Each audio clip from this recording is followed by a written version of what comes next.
90 দিনের ভিতরে যদি আমরা চ্যানেল মনিটাইজেশন না করতে পারি তাহলে কি আমাদের ইউটিউব চ্যানেল মনিটাইজেশন হবে? আমরা যারা শর্ট ভিডিও নিয়ে কাজ করে থাকি আমাদের কিন্তু ইউটিউব একটি সময়সীমা দিয়েছে, সেটা হলো মাত্র 90 দিনের মধ্যে 10 মিলিয়ন ভিউজ নিয়ে আসতে হবে আমাদের চ্যানেলে।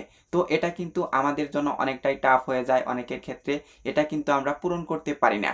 তো আমরা যদি এটা 90 দিনের মধ্যে পূরণ করতে না পারি তাহলে কি আমাদের চ্যানেলটা মনিটাইজেশন হবে? অবশ্যই আমাদের চ্যানেলটা মনিটাইজেশন হবে, কিন্তু কিভাবে হবে এরকম প্রশ্ন কিন্তু আমাদের মনে থেকে যায়। তো সেটাই কিন্তু আজকের ভিডিওতে ক্লিয়ার করব।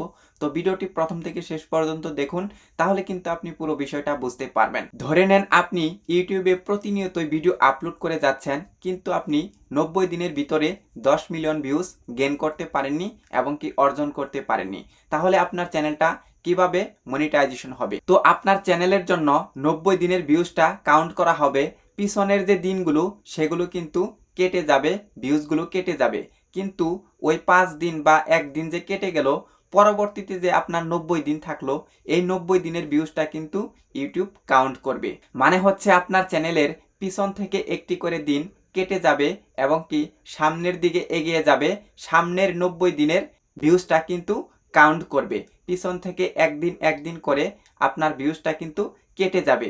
এই 90 দিনের ভিতরে আপনি যখন 10 মিলিয়ন ভিউজ গেইন করবেন তখন কিন্তু আপনার চ্যানেল মনিটাইজেশনের জন্য উপযোগী হবে।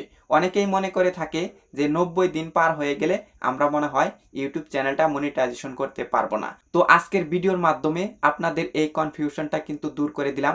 আপনারা চ্যানেল কিন্তু মনিটাইজেশন করতে পারবেন, এটা নিয়ে চিন্তা করার কিছু নেই। আপনারা প্রতিনিয়তই কাজ করে যান, আপনাদের চ্যানেল কিন্তু মনিটাইজেশন হবে। তো এই ছিল আজকের ভিডিও।